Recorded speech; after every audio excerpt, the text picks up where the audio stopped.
Assalamualaikum warahmatullahi wabarakatuh. Hamdan wa syukran. Salatu wassalamu ala Rasulillah sallallahu alaihi wasallam. Saya Sudarmin Tandipora dari Manajemen Pendidikan Islam. Saat ini akan melaksanakan salah satu tugas mata kuliah studi pendekatan Islam. Dan saat ini saya berada di perpustakaan SMK Negeri 1 Tanah Toraja. Mari kita sama-sama belajar tentang studi Al-Quran.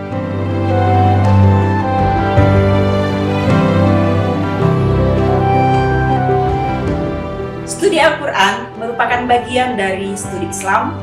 Dalam studi Al-Quran ini, menempatkan Al-Quran sebagai sasaran untuk dijadikan sebagai bahan kajian. Semua hal yang berkaitan dengan Al-Quran dikaji dan diteliti sehingga menghasilkan atau menemukan sesuatu yang diharapkan dari kajian tersebut. Itu baik dari sisi internal maupun dari sisi eksternal.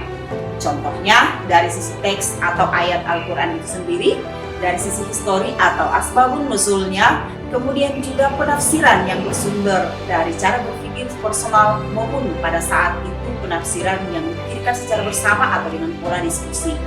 Juga persepsi masyarakat terhadap Al-Quran dan bahkan seperti apa pengaruh nilai sosial terhadap ayat-ayat Al-Quran tersebut.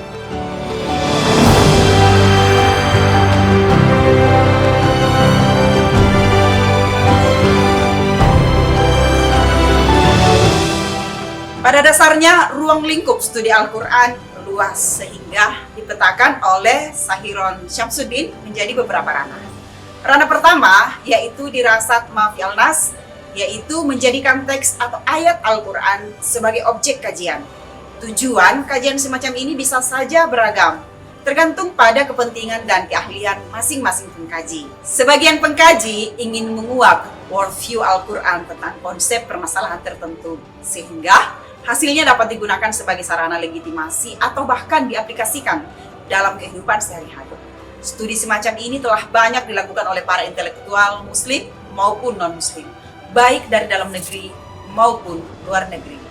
Sebagai contoh bisa dicermati karya Mufasir Indonesia, Quraish Shihab yang berjudul Wawasan Al-Quran.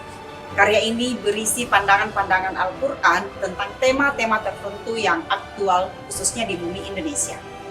Contoh lain, karya seorang outsider, Toshihiko Isutsu dari Universitas Keio, Jepang yang berjudul The Structure of the Ethnical Theme in the Quran.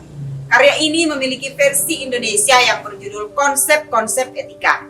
Dengan pendekatan semantik, Isutsu menjelaskan istilah-istilah etik seperti iman, kufur, fasik, fajir, zalim, Islam, salih, bir, fasad, ma'ruf, mungkar, khair, sar, fasa, toyib, habit, halal dan haram. Luar biasa.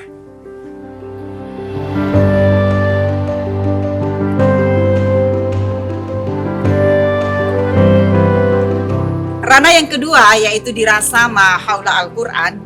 Kajian ini menempatkan hal-hal di luar teks Al-Quran, namun masih berkaitan sangat erat dengan kemunculannya sebagai objek kajian. Seperti contoh, kajian tentang asbabun nuzul, sejarah penulisan dan kodifikasi teks, qiraah, nasik mansuk, dan lain-lain. Contoh lain bisa dicermati pada karya Taufik Adnan Amal yang berjudul Rekonstruksi Sejarah Al-Quran, atau juga karya disertasi Hasanuddin AF yang berjudul Perbedaan Qiraat dan Pengaruhnya Terhadap Istinbat Hukum dalam Al-Quran, yang diujikan di IAIN Syarif Hidayatullah pada tahun 1994. Ranah ketiga yaitu tafsir Al-Quran, yakni kajian yang menjadikan pemahaman terhadap teks Al-Quran sebagai sasaran kajian. Sebagaimana telah kita ketahui bahwa sejak Al-Quran diturunkan pada masa Nabi hingga sekarang, Al-Quran dipahami dan ditafsirkan oleh umat Islam, baik secara keseluruhan maupun hanya bagian-bagian tertentu. Dan baik secara mushaf maupun secara tematik.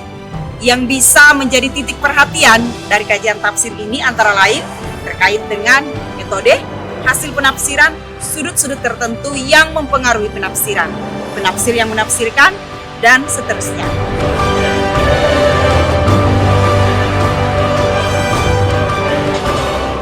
Ranah terakhir atau ranah keempat adalah living Al-Quran dan living tafsir, di mana kajian ini memberikan perhatian pada respon masyarakat terhadap teks Al-Quran dan hasil penafsiran seseorang, termasuk dalam pengertian masyarakat dan persepsi mereka terhadap teks tertentu dan hasil penafsiran tertentu. Nah, persepsi sosial terhadap Al-Quran juga dapat kita temui dalam kehidupan sehari-hari, seperti pentradisian bacaan surat atau ayat tertentu pada acara atau seremoni sosial keagamaan tertentu. Sementara itu, persepsi sosial terhadap hasil penafsiran terjelma dalam dilembagakannya bentuk penafsiran tertentu dalam masyarakat, baik dalam skala besar maupun dalam skala kecil. Teks Al-Quran hidup di masyarakat itulah yang disebut The Living Quran, sementara pelembagaan hasil penafsiran tertentu dalam masyarakat disebut The Living Tafsir.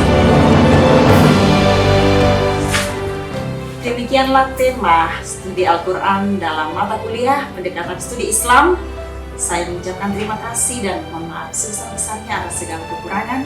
Dari Tanah Toraja saya menyapa sebuah negeri yang indah dengan berbagai destinasi wisata dan terkenal dengan kehidupan beragama yang penuh dengan toleransi. Wabillahi taufiq wal hidayah. Assalamualaikum warahmatullahi wabarakatuh. Bersemangat.